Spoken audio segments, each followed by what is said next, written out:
네, 인접 국가들에서 이들을 적극적으로 도와주고 지원해주고 있습니다만 숫자가 워낙에 많다 보니까 현재 응급 의료 시스템만으로는 턱없이 부족한 형편이라고 그럽니다. 네, 그 소식을 듣고 우크라이나의 이웃 나라인 폴란드로 떠난 한국 의사 선생님이 계시다고 합니다. 순천향대학교 부천병원 응급의학과 김호준 교수님, 어서 오세요. 아이고, 네, 안녕하세요. 반갑습니다.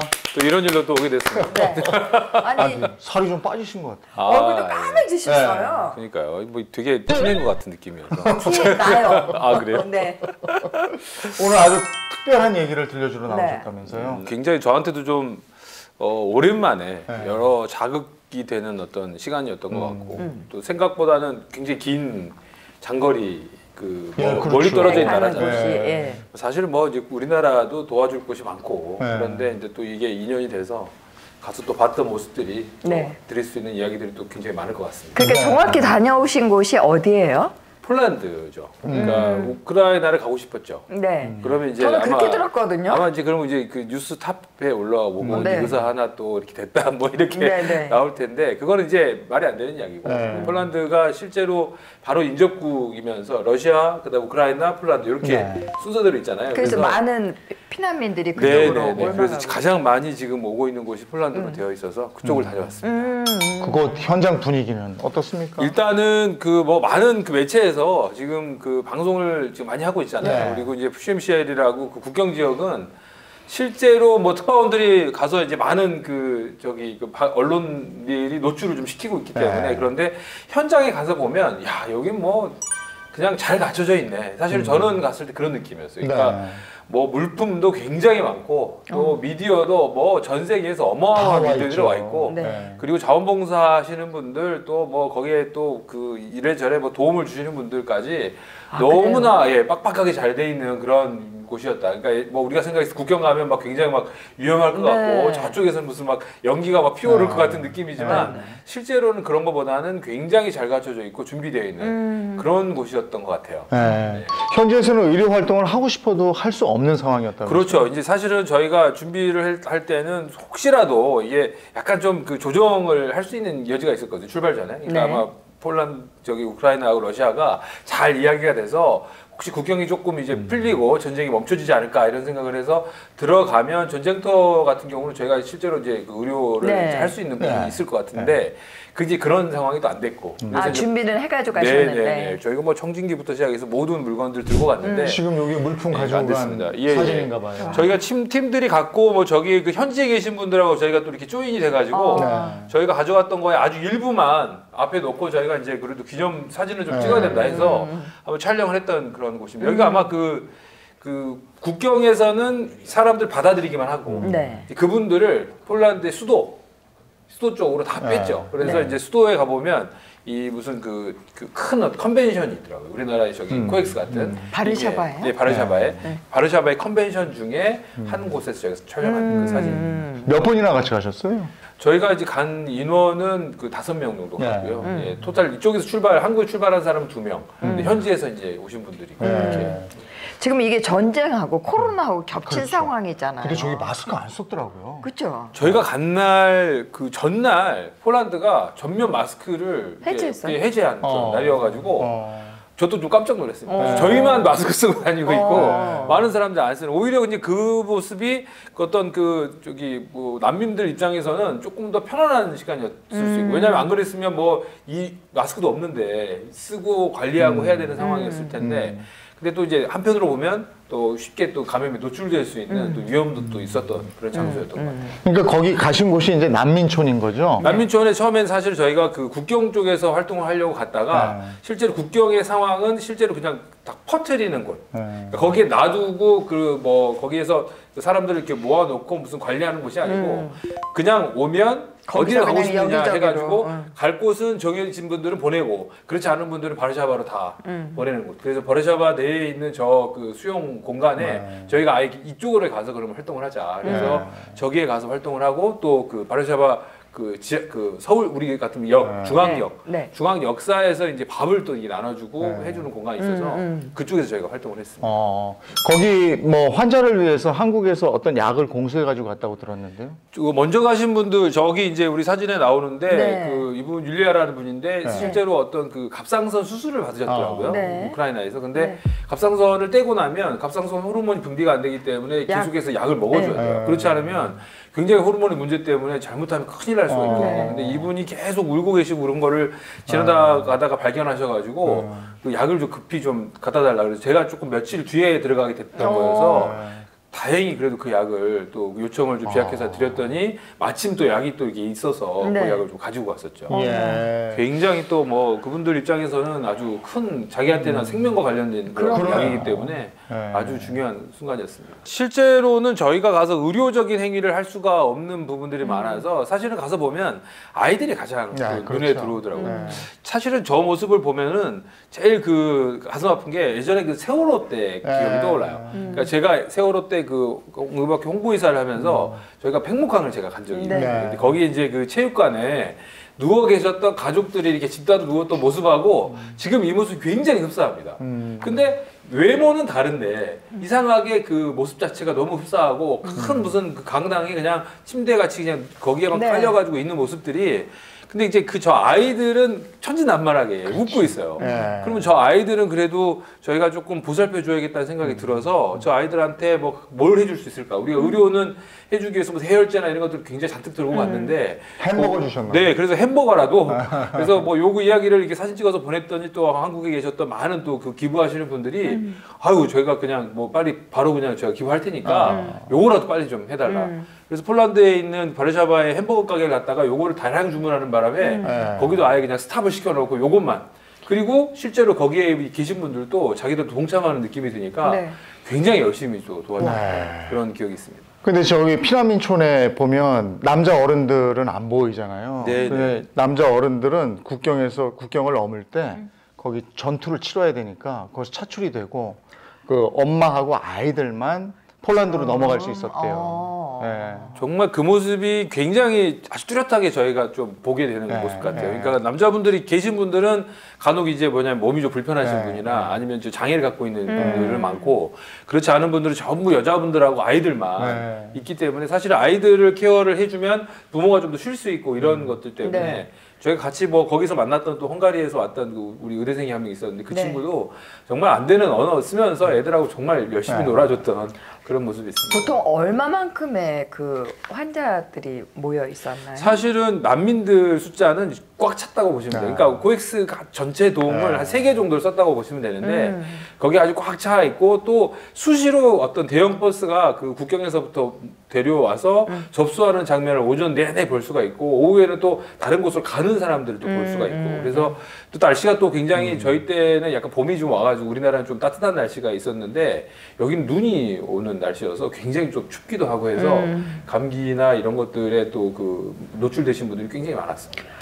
아유 정말 비극이죠, 비극. 네. 그 단체로 지낸다는 건 여러 가지 불편함이 있을 텐데 가장 어려워하시는 건 뭐든가요? 사실은 본인들도 사실은 뭐 가정이 다 있었고 화장실이나 뭐 식당이나 이런 것들을 다 뭐 유지하고 계시다가 갑자기 난민이 됐잖아요. 저희는 사실 좀 이해가 안 되는 부분이 외모는 무슨 저희 엘사 같아요. 애들이 전부 다 네. 그 완전히 무슨 네. 이제 러시안 네. 계통의 어떤 그 민족이기 때문에 네. 그런데 난민으로 이렇게 있는데 참 그 불편한 것들을 물어보면 똑같은 인간이 느끼는 거 똑같은 것들을 요구를 하시고 화장실 못 가는 부분, 그 다음에 제대로 누워있지 못하는 부분, 또 옆에 있는 가족들하고 또 어떤 근데 서로 아직까지는 싸우거나 이런 부분은 없었지만 사실은 굉장히 좀 불편한 것들은 제가 옆에서 봐도 야 여기서 내가 며칠 있을 수 있을까라는 생각이 들 그렇죠. 정도로 네. 그런 부분들이 좀 있었습니다.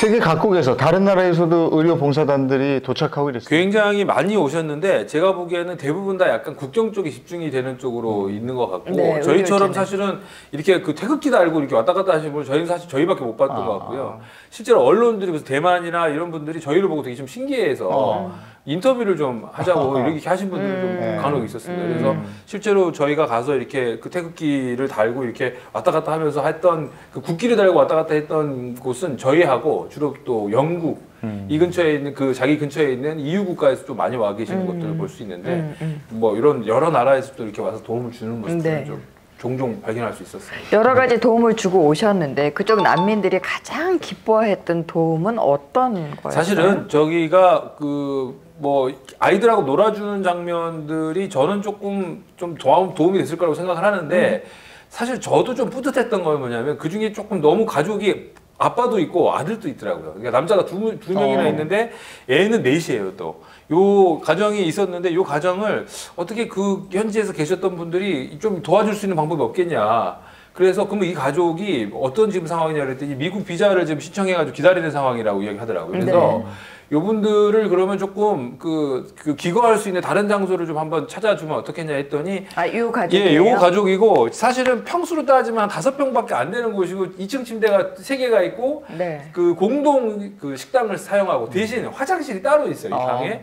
저 아이들 여자 그 자매들이 얼마나 뛰면서 기뻐하는지 네. 저희가 이 짐을 막 메고 막 층수로 올라가가지고 이 방까지 이거를 좀 갖다 줄 때 사실 이게 애들이 마음에 안 들어하면 어떡할까 이런 생각을 사실 했었는데 너무 좋아하니까 사실 저희도 되게 민망하기도 하면서 좀 뿌듯하기도 하고 그러면서 사실 저희가 조금 이제 돌아오면서 다른 가정이 또 있으시면 저희가 조금 더 돕겠다 이런 메시지를 남기고 지금 그래서 한 2가정 정도 더 지금 시도하고 있는 그런. 네. 폴란드에서 또 기억에 남는 만남이 있었다면서요? 사실은 이제 고려인들을 만나게 됐어요. 그러니까 우리가 이제 여행을 하다 보면 그 지나가다가 그냥 괜히 그 동족이라는 느낌이 들 때가 네, 있잖아요. 이 근데 모습을 보고. 외모는 사실 딱 봐서도 이게 이게 약간 고려인 느낌이어서 이 사진. 예, 근데 고려인 분들이라고 해서 한국말을 알아듣지는 못하실 거예요. 그렇죠.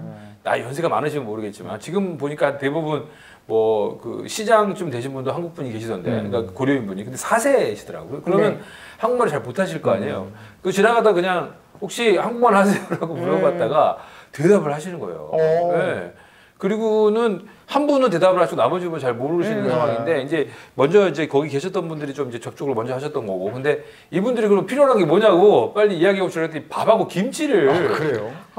근데 이분들이 또 따로 그 섹션에 모여서 또 계셨던 거예요. 가족들 네, 이제 몇 가정 고려인들이. 해가지고. 예. 그래서 저희가 지금 저렇게 비닐봉지에 들어있는 게 한인 식당에서 김치하고 밥하고 요거를 해서 이제 드리는데 요거를 또 같이 준비해서 오시는 분들 또 이걸 만들어서 주신 분들도 네. 굉장히 같이 기뻐했던 그런 네. 시간이었던 것 같아요. 지금 전쟁이 끝나지 않았어요. 그래서 아직도 도움의 손길이 필요할 텐데 가장 필요한 건 뭔 것 같으세요?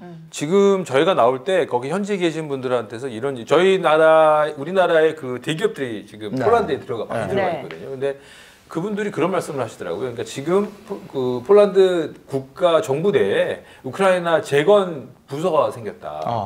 근데 이제 이게 그 실제 다른 나라에도 벌써 지금 재빠르게 움직이고 있고 이게 지금 되는 순간부터 들어가서 뭐 세워야 될 게 병원부터 시작해서 뭐 여러 뭐 다 파괴됐기 때문에 네. 그런 것들을 세우는 작업들을 미리 준비하고 있는 것 같아요. 근데 우리도 조금 가능하다면 실제로 뭐 폴란드든 헝가리든 많은 대기업들이 지금 진출해 있는데 이럴 때 또 이런 어떤 의료적인 서비스 네. 또는 뭐 이런 그 실제로 의식주에 관련된 네. 이런 것들을 바로 지원할 수 있는 그런 체계를 조금 마련한다면 참 좋겠다 이런 생각을 좀 가져봤습니다. 지금 당장 우리 이 방송을 보고 있는 분들이 그쪽에 어떤 도움을 드리고자 하는 분들은 어떤 방법을 취할 수가 있을까요? 실제로 언론에도 많이 사실은 찾아보시면 네. 굉장히 많은 단체들이 특히나 이제 구호단체들은 거의 다 관여가 돼 있다고 보시면 되고요. 뭐 제가 뭐 여기 같이 참여했던 무슨 아시아 희망나무나 이런 단체들도 있고 또 현지에 그 활동을 하고 계시는 많은 종교 단체들이 있어요. 그런 단체들을 일단은 그 검색을 하시면 그분들한테도 그 지원을 하셨어요. 그분들은 날마다 또는 매 주마다 가서 이렇게 활동을 하시고 봉사를 하고 계시더라고요. 그래서 그분들의 도움을 통해서 우리가 간접적으로라도 아마 참여할 수 있는 길들은 굉장히 많을 거라고 생각합니다. 앞으로도 또 다른 의료봉사 계획한 게 있었어요? 그래서 예전에도 저는 뭐 라오스 뭐 댐 사고부터 시작해서 여러 군데를 지금 다니고 있는데 이렇게 친구를 잘 사귀어야 돼요. 그러니까 주위에 그런 친구들이 많다 보면 계속 그런 데로 다니게 수밖에 없는데 근데 실제로 가서 보면요. 야 이게 사람 사는 거구나 하는 걸 느끼게 오길 돼요. 잘했구나. 아니, 의사가 내가 뭐 어렸을 때 의사 왜 하려고 했겠어요. 네. 이런 거 하려고 했던 것 같은데 네. 라는 생각이 듭니다. 그 우크라이나 관련해서 얘기하러 오셨지만 그래도 네네. 응급의학과 선생님이시니까 네네. 오미크론은 이제 정점을 넘어간 겁니까? 정점을 넘어갔죠. 네. 예, 넘어갔고 실제로 병원 특히 응급실에서 저도 어제 그 당직을 하면서 보면 실제로 이제 환자분들도 그렇게 뭐 걱정하거나 이러지는 않으시는 예. 것 같아요. 그런데 또 한편으로 보면 저희 병원에 있는 코로나 병동을 가보면 또 생사를 또 넘나드시는 분들도 많아지시고 계시거든요. 그러니까 이게 이제 사실은 중증으로 가시는 분들은 좀 심각해질 수 있으니까 조금 그 면역 질환이나 또는 뭐 나이 드신 분들 좀 조심하시는 거 여전히 똑같이 네. 하셔야 되지만 사실은 좀 너무 위축되게 활동할 필요는 없겠다. 제가 뭐 여러 나라를 다녀봤을 때 이제는 거의 많이 마스크가 이제 해제되고 있다. 단 변이는 무섭다. 그래서 또 어떤 변이가 나타날지는 모르겠지만 그래도 그걸 지금 생각하기 전에 지금 단계에서는 조금은 이제 좀 그 마음을 좀 편안하게 좀 가지시고 일상생활을 좀 회복을 하시는 네. 노력을 하실 필요는 있겠다는 생각이 듭니다. 근데 그냥 아무렇지 않게 그 오미크론 넘긴 분들이 많은데 의외로 그 후유증을 앓고 있는 분들도 있다고 그러더라고요. 무력감 이런 거 얘기하는 네.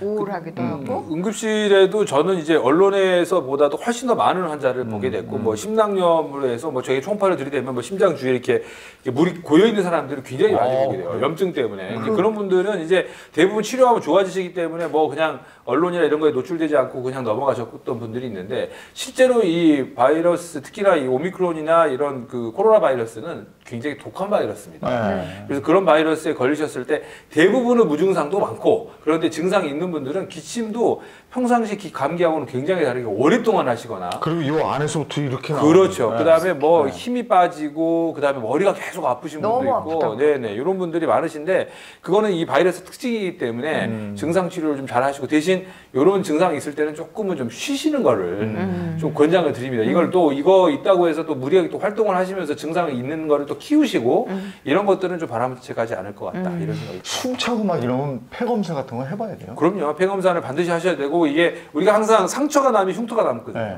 그러니까 폐나 이런 곳에 기침이 많이 심하게 된다는 건 거기 상처가 났다는 이야기고 네. 그게 만약 흉터가 생긴다 그러면 폐포 하나가 또 없어지는 거예요. 그러면 네. 산소가 들어가는 공간이 또 줄어드는 거기 때문에 필요하면 사실은 이 폐를 좀 늘리는 운동. 저한테 뭐 또 그런 말씀을 하시더라고.